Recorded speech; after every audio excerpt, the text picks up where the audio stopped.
Hi friends, आज हम बात करेंगे सेक्शन 498 ए के बारे में। सबसे पहले अगर हम सेक्शन 498 ए के बारे में बात करें और उस पे देखें तो वो कहता है ऑफ क्रुएलिटी बाय हस्बैंड और रिलेटिव्स ऑफ हस्बैंड। यानी 498 ए क्लियरली स्टेट्स हस्बैंड और relative of husband of a woman subjecting her to cruelty. यानी कि किसी भी महिला के पति या उसके घर वाले या उसके रिश्तेदार अगर उसके साथ घरेलू हिंसा करते हैं तो वो महिला सेक्शन 498 के अंतर्गत एफआईआर दर्ज करा सकती है। बट आज भी सेक्शन 498 ए के प्रेजेंट सिनेरियो में बहुत सारे केसेस कोर्ट में पेंडिंग है।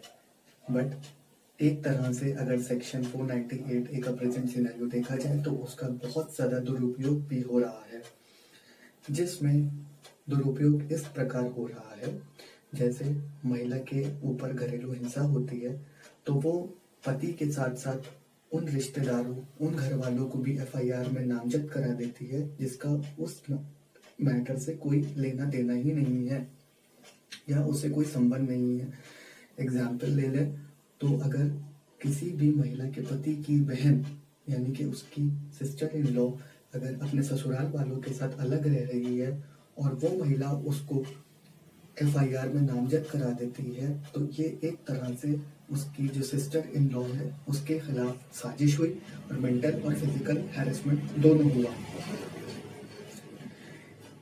चलते केसेस को देखते हुए सुप्रीम कोर्ट ने कुछ कदम उठाए, कुछ गाइडलाइन पास करी जिसमें इस मिसयूज को बार करने के लिए फैसले लिए गए, जिसमें सबसे पहला केस आता है Mirza Iqbal and another versus state of UP.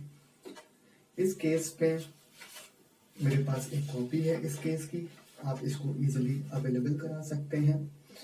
इस केस में जो सेक्शंस लगाए गए वो section 498A, 323, 504, 506, 304B IPC and section 3/4 of dowry prohibition act लगाया गया, जिसमें सबसे पहले लोअर कोर्ट का ऑर्डर पास हुआ और उसमें सजा सुनाई गई, जिसके एवज में उस टाइम पे जो रिस्पोंडेंट रहे होंगे वो अपील में हाई कोर्ट आए और हाई कोर्ट ने लोअर कोर्ट के ऑर्डर को अपहेल्ड कर दिया, जिसके बाद ये लोग सुप्रीम कोर्ट अपील लेकर आए,